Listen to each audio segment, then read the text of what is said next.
Oi, eu sou a Ana Flávia e eu, a Clara Espíndola, a Júlia Baixos, a Letícia Oliveira, o Thales Pereira, a Mayara Santos, somos alunos de jornalismo da Universidade Federal Fluminense.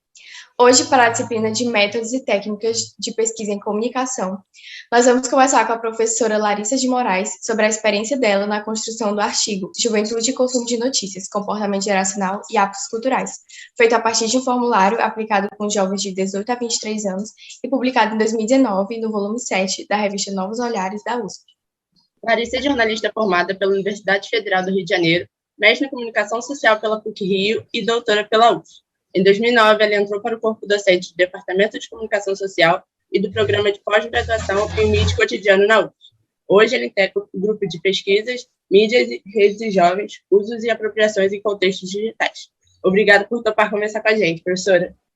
Qual era o seu objetivo inicial ao adentrar nessa pesquisa? Ele foi mantido ou acabou tomando outro rumo? E a gente queria entender um pouco sobre como jovens, né, como que na verdade é o nosso público-alvo, né, de aulas, né, é um público com o qual a gente está lidando o tempo todo, como que se dá o consumo de notícias por vocês, um pouco também porque a gente entende esse grupo juvenil como um grupo que aponta tendências de consumo para o futuro, entendendo como esses grupos etários se relacionam com as notícias, o que é que eles gostam de ler, o que é que eles confiam, o que é que eles consultam. A gente tinha uma série de questões e a gente acha que isso pode criar formas melhores, mais interessantes de produção jornalística, né, de atrair o interesse para o consumo jornalístico. É uma informação importante para a gente, né, como jornalistas e como professores de jornalismo. Para essa pesquisa, a gente não tinha uma hipótese assim, fechada, né? Assim, a hipótese era um pouco o próprio ponto de partida. A gente pegou grupos com faixa de renda e escolaridade um pouco diferente, né, alunos que já estavam na universidade,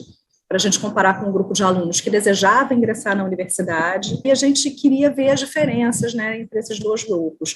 E aí a gente encontrou nesse ponto mais ou menos o que a gente esperava, que era consumo cultural mais alto nas faixas universitárias, também tinha uma faixa de renda mais alta, como a gente já esperava que tivesse, enfim. De onde surgiu o seu interesse pela relação da juventude com a mídia? É um interesse um pouco inerente à própria escolha pela docência e ao fato de eu ser jornalista. Então, eu acho que é uma escolha natural, né, quando a gente está trabalhando com essa faixa com esse público, né, como professores. Eu sou mãe também, na verdade, eu tenho uma filha de 20 e tenho uma filha de 12. Então, também tem esse interesse assim, adicional. A pesquisa observou o comportamento de alunos do curso de jornalismo da UF e do pré-vestibular popular. Como vocês chegaram à decisão de analisar esses dois grupos? A faixa etária juvenil, pelo IBGE, vai de 15 a 29. A gente queria restringir um pouco mais, trabalhar com uma faixa etária mais próxima do que a gente acha que representa o grupo juvenil mesmo. Já tem estudos assim, que mostram que esse é um corte muito importante. Então, só respondeu a pesquisa quem não se sustentava, quem não trabalhava, quem não tinha uma série de atribuições já da vida adulta. A nossa decisão foi essa, pegar um grupo que também a gente tem um acesso muito simples, né, que eram os nossos alunos, e comparar com um grupo mais ou menos próximo, né, mas com algumas características socioeconômicas ali diferentes, estabelecer algumas comparações. Depois dessa pesquisa, ela foi assim um pouco aprofundada em outras etapas, né, foi uma pesquisa assim, primeiro a gente fez os questionários com o pessoal do pré-vestibular, aí depois a gente fez o questionário com os alunos da UF. No ano seguinte, a gente fez grupos focais com os nossos estudantes para refinar as respostas. Tem resposta que a gente sabe o dado fechado, mas a gente não sabe o porquê. E aí, nos grupos focais, que é um ambiente controlado, né, com um grupo menor de jovens que ficam ali debatendo, a gente consegue aprofundar mais algumas questões específicas. Formulário feito pelo Google Forms para a coleta de dados necessários para a pesquisa. A gente gostaria que você falasse algumas perguntas que estavam lá. E essa pesquisa, embora já tenha publicado em 2019, é uma pesquisa de 2016 e 2015. Eu não lembro assim, detalhes das perguntas, sabe? Mas as perguntas, assim, tinham dois blocos. Um bloco com esse questionário mais socioeconômico, né, com faixa etária, idade, escolaridade dos pais, para entender se a escolaridade mais alta dos pais faz com que, por exemplo, jovens que são filhos de famílias com mais escolaridade consomem mais mídia e de formas diferentes. Aí, no segundo bloco, tinham perguntas como: que veículos você mais gosta de consumir? A gente queria entender se os jovens estão consumindo mais veículos mais tradicionais, ou se eles também se aproximam de veículos mais alternativos. Tinham dados de confiança, de credibilidade na mídia, que sempre interessa bastante a gente. Quantos livros você leu no último ano? Tinha uma também, assim, se você lê uma notícia nas redes sociais, se você compartilha, se você vai na fonte ou se você lê só na rede, né? A gente também queria testar um pouco essa percepção, isso muito antes da gente viver esse cenário de intensificação da disseminação de notícias falsas, mas a gente já percebia que o jovem, assim, por exemplo, tem muito acesso à informação, né, porque ele acessa a informação o tempo todo e acessa através das redes, então, de certa maneira, ele se informa mais. Mas a gente percebia também, muitas vezes, que eles liam só o título, muitas vezes eles não se aprofundavam na informação, eles tinham uma necessidade de saber um pouco de tudo, mas nada direito, sabe? Então, a gente também queria, assim, confirmar um pouco essa percepção que a gente já tinha. E essa preocupação já em 2016, de ver se havia uma consciência do risco do compartilhamento da notícia não confirmada, enfim, alguns cuidados que a gente acha que são importantes ao se lidar com a mídia, né? Entre os jovens entrevistados com menor escolaridade e renda, foi apontado que cerca de 30% prefere ler jornais impressos. Apesar dessa maior parte não acessar jornais online, você acredita que a crescente plataformização dos meios de comunicação pode influenciar ou aumentar também o interesse e acesso à informação jornalística por parte deles?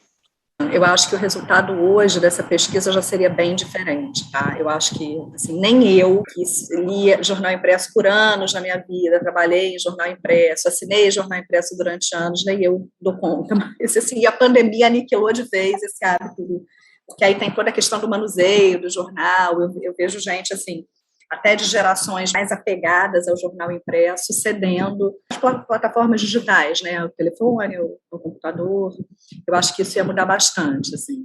Eu acho que naquele período você ainda via famílias que assinavam, né, jornais em casa, principalmente entre os universitários. Eu acho que esses hábitos são muito dinâmicos também, né, vão mudando, assim, por exemplo, o acesso pelo celular já era muito alto, seria mais alto ainda, né, as próprias telas foram aumentando para tornar essa leitura um pouco mais agradável. Enfim, vai havendo uma adaptação mesmo, não parte só de decisões editoriais ou empresariais, que parte justamente do desejo de consumo, né, do público, e ao mesmo tempo você vê que às vezes fatos políticos, né, vão também interferir nesses quadros. O resultado mostrou que os jovens, em sua maioria, não compartilham as notícias disponíveis nas redes sociais, pois não confiam integralmente. Contudo, os dados apresentam que o acesso à informação se dá principalmente pelas redes sociais, sendo o Facebook o maior desses, e apenas 45,5% vão sempre até o site de origem investigar.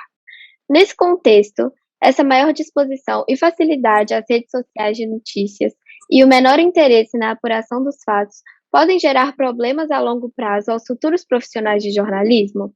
Se sim, quais alternativas para reverter isso o mais rápido possível? Hoje mostraria dados diferentes, né? Existe um declínio de consumo de notícia pelo Facebook, principalmente na geração mais jovem, né? Os jovens estão mais no Instagram, né, e no Twitter também, para se informar, não só a notícia, mas os formadores de opinião, né? Os jornalistas são muito seguidos também. Esses dados de conferência, de ao site principal, são dados intermediários. A gente percebeu que existe, assim, alguma consciência de risco. Depois, isso nos grupos focais, os jovens confirmaram para a gente, assim, a percepção de que é um pouco uma contradição, mas não tanto. Os jovens, por exemplo, eles acham a TV super confiável, mas eles consomem pouca TV. Eles acham as redes pouco confiáveis, mas eles consomem muito as redes.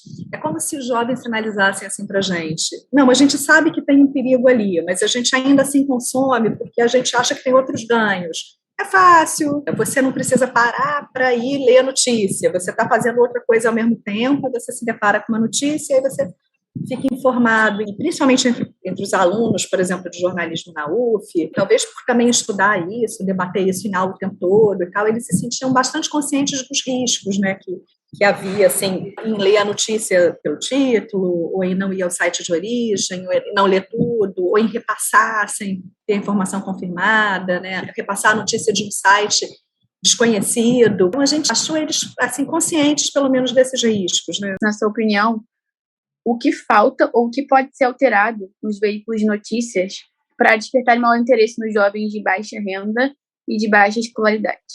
A gente não chegou a nenhuma descoberta assim, muito diferente do que a gente já entendia. A gente percebe assim, bastante interesse pelo modelo de texto mesmo. Isso surpreendeu um pouco, né? A gente achou que talvez pudesse aparecer mais o formato audiovisual.